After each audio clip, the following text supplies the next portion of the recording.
And this dot represents one person who's healthy and decides to go out like usual. They jump on the subway and head into the office where they catch COVID-19. But they don't feel sick right away and might not for several days. So later they go to a basketball game where they unknowingly infect 2 or 3 more people. Most of these people will have relatively mild cases, but one might be an elderly person with a severe case who will eventually have to go to the hospital. But these 3, who are all infected but don't feel sick, go out again, on the subway, into the office, and then out after work, infecting several more people, 20% of whom will need to go to the hospital. Over a short period of time, this process multiplies the number of people going to the hospital each day. Before long, the hospital is full and a crisis begins. People with severe cases of COVID-19 can't get treatment, and some who could be saved die. Plus, people with other issues can't get treatment either, and some of them die. This surge of severe cases causes avoidable deaths.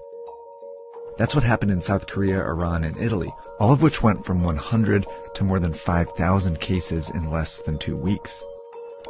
A lot of people died because they couldn't get into the hospitals. This surge is made up of only severe cases, but it was generated by people who didn't feel sick, spreading the disease in public.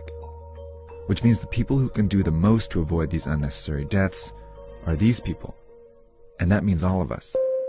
To slow the virus down, you need to act as if you already have it. By avoiding public transportation, the office, crowded places, and even small social gatherings, you decrease your chances of both getting the disease and spreading it.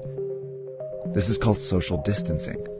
If enough of us do it, the virus still spreads, but much slower. Over time, many people might still get infected, but fewer severe cases show up to the hospital each day, never overwhelming the system. This trend line gets flatter. These people can all get treatment, and fewer people die because of it. These are the 2 ways the COVID-19 pandemic can play out. But this one only happens if everyone does their part. And it's why experts and officials are urging people to flatten the curve by social distancing and staying home as much as possible. It's also why in the US,